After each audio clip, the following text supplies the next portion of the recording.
Hello, and thank you for joining me for another episode of So I Read here on the Goblin Storybook. And today we're going to be talking about a book that has messed up my entire video schedule for the summer. It's honestly not this author's fault. Okay, here's the thing. I knew that over the summer it was going to be difficult for me to film reviews to put up on the channel. So I thought I'd get ahead of the game, read some books, record some reviews, and have them in my back pocket, ready to roll on the weeks where I couldn't put up a video. That was the plan. So a couple of the books I read were prequels to this book, The Power of Conviction by Catrin Russell. And so I read them, I recorded the reviews, I had them queued up. And then I realized that The Power of Conviction was like a featured read as part of the Indie Fantasy Addicts Summer Challenge. Each month they have 3 different books, I think, where you can get bonus points if you read them during that month. And so I thought, okay, I've got to read The Power of Conviction now. In order to get your points, you've got to post a review. So I thought, okay, that's fine. That shouldn't affect the other reviews. And then I read the book, and I feel like the other reviews need to be there for context for how I've reacted to this book, if that makes sense. So by now, the reviews for both Righteous Dawn, I think that was the title, and The Redeemed are both on my channel. So please go check them out and then come back to this one. Okay, that was a lot. Right, so let's get on to this review. What's it about?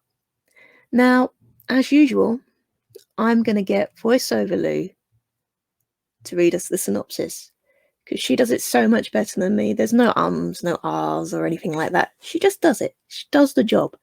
So let's do that. Darkness creeps across the Midlands. Only the priesthood can stand against its terrifying presence. Trained in the arts of the light, the priests tread a bloodied path through the scores of demons, seeking to rid the world of their unholy presence. The fight against demonkind grows increasingly perilous, threatening the priesthood's very survival. Priestess Anya stands resolute in her conviction. Despite the dangers she must endure, her faith in the goddess and her divine supremacy remains steadfast. She intends to follow the commands of her high priest, no matter how gruesome. Then comes a day when all her beliefs are challenged. A fateful meeting with the elusive demon, Samael, opens the doors to doubt. Anya begins to question the very foundation of the priesthood and the preachings of the goddess. Could they be wrong about demonkind? Is her purpose in life truly for naught?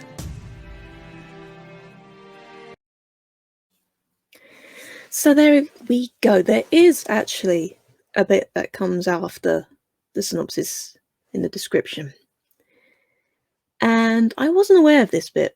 I actually wasn't aware of the synopsis at all. I just dived straight in because I'd read the 2 prequels. Now, the 2 prequels tell the story of our priests and priestesses, and how they're going up against demons and stuff, and they talk about the characters who go on to So I thought The Power of Conviction would be more or less along the same sort of lines, but it was, and it wasn't. I mean, the main difference is in the Power of Conviction.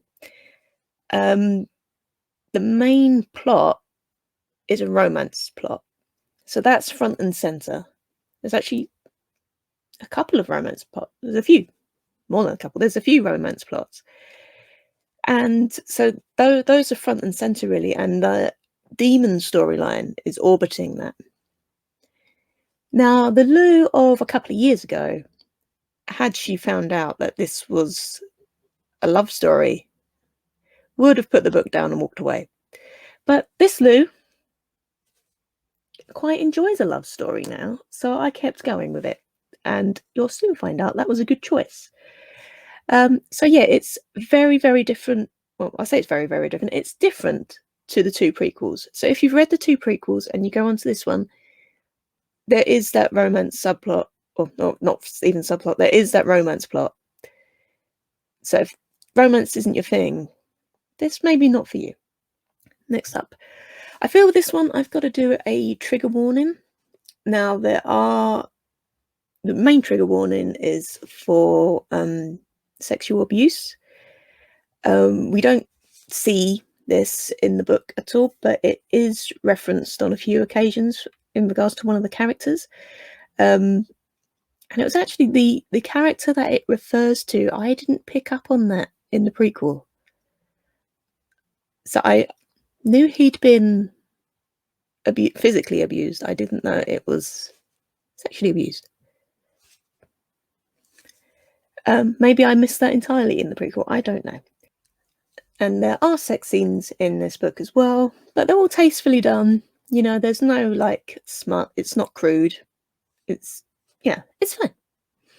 So what I liked, and there's a lot to like in this book. We're reintroduced to Father Ekalon.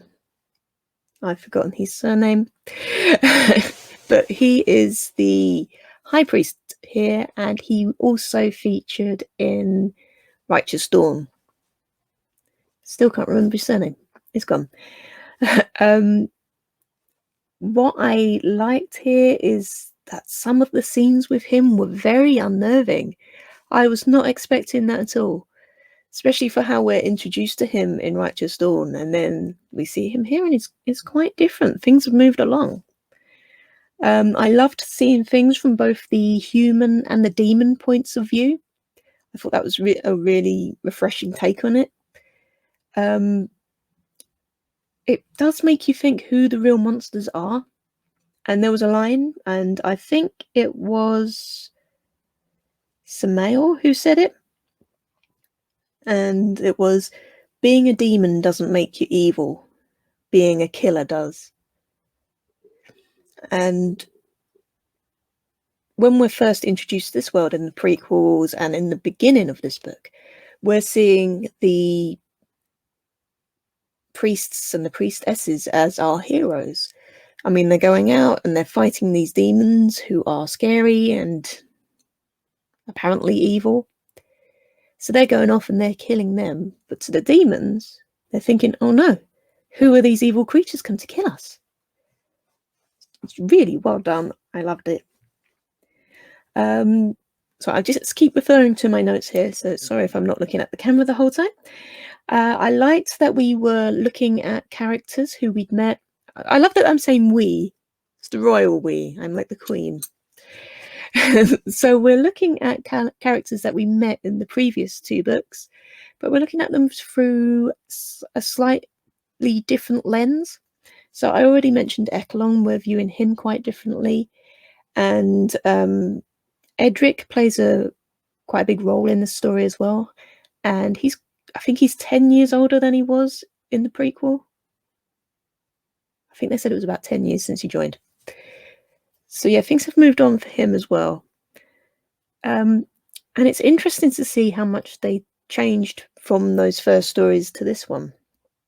I also liked that for the most part, this was quite a slow burn, and it almost felt like a slice of life. So you can imagine what it was like. It would have been like in this, I keep wanting to say convent. It's not a convent, is it? What is it called? They say it like a million times in the book. Why am I struggling with this word? It's where the priests and priestesses hang out. But you get a really strong sense of what life's like. They're like the morning prayers, their meals together, what the rules are. And rules are very important in this book. Very important. And yes, so I liked the slow burn, and things moved quite slowly it felt like a lot of the book, because it was like a slice of life. Things were happening, but I didn't feel like I was being moved along in a big plot.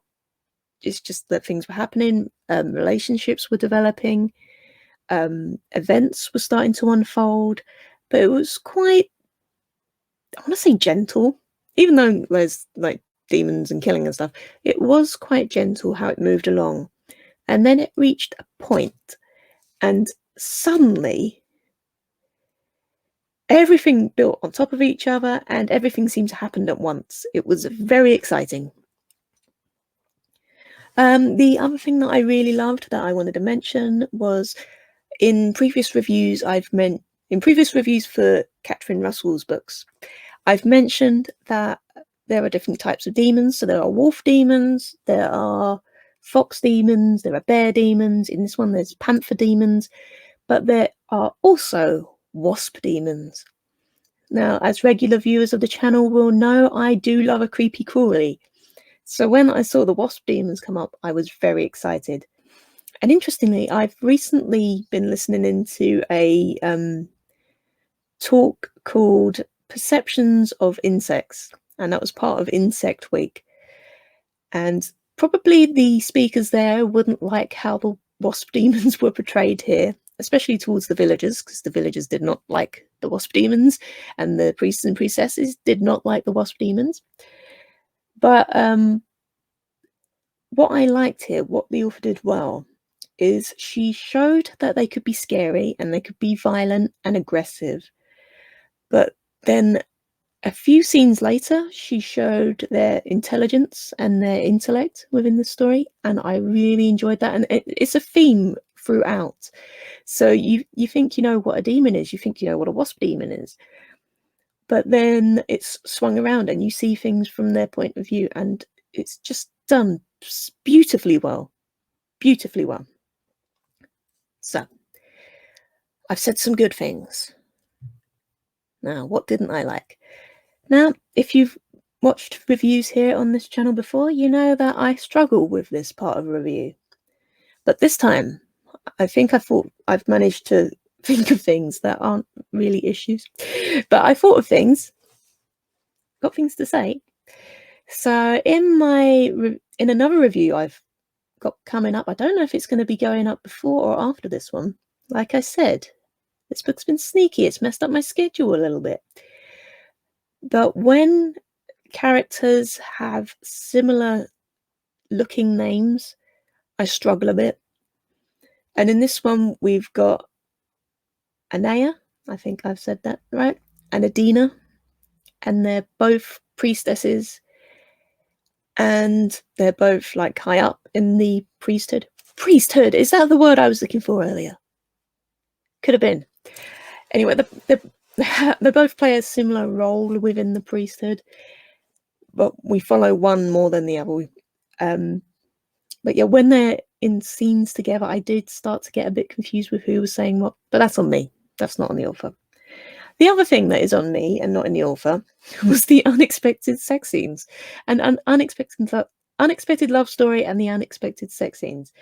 I should have read all of the description because it is right there on Goodreads. But like I said, they were tastefully done and they weren't crude. And yeah, I just wasn't expecting them. I was just, oh, surprise. Favourite character? I've got a few. I think my overall favourite, because there's a lot of love story stuff going on, I've picked my two favourite couples. And they are Samael, who is a demon, and Anaya, who is a priestess. I've got a feeling I've said Anaya's name differently every time I've said it in this. They feel like they were the main love story for me. And I'm very, very excited to see where this goes, because the ending is just exciting. I don't know, it's exciting and interesting. That doesn't tell you anything, does it? But it's satisfying, but also left open. So you don't really know what happens after. And I guess that's what book twos are for. The other couple that I really enjoyed reading about was Edric and Vixen.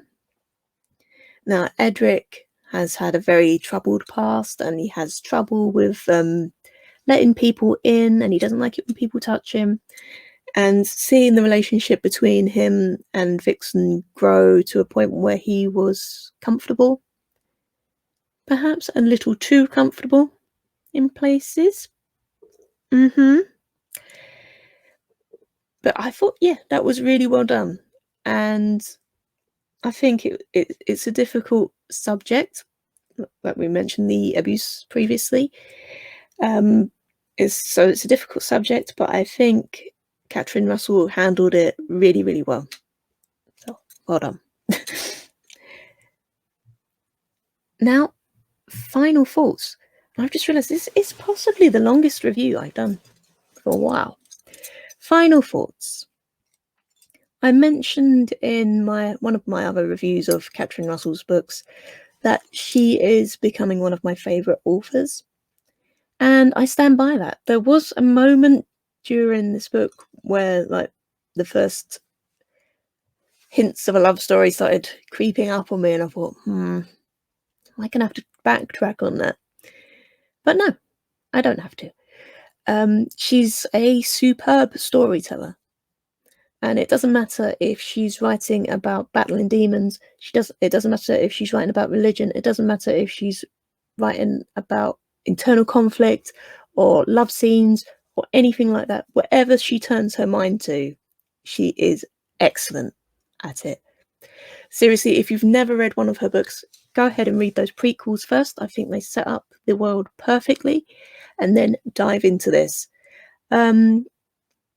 It's quite a quick read. I mentioned before, things move along quite slowly to start off with, but it's a very comfortable read. You can really immerse yourself in it, and yeah, it's just really worth picking up and spending some time with. So go do it. So yes, thank you for joining me. As you can see, this was part of my review thing for the Indie Fantasy Addicts Summer Challenge. If you would like to join the Summer Challenge, then please head down to the links below, and there's a link to their Facebook group. You can join at any time, and you can sign up to a team at any time, or you can go it alone if you prefer. If you do want to join a team, join the Dragon Tamers, because it is the best team, and I'm in it. If you're looking for something else to read during the Indie Fantasy Addicts Summer Challenge, then I've got something for you. If you're in the mood for some dark fantasy with a bit of humour and a touch of gore, maybe a couple of touches of gore, and some goblins and some magic and some monsters, then please check out my novella, Creep. It's currently available for free from my Ko-fi store. The link is down below, or it's on the screen there. What way is that? There. One of these days, I'm going to get the hang of what way things are when I'm filming this. It's all back to front. Yes, so that's it. And until next time, stay delicious.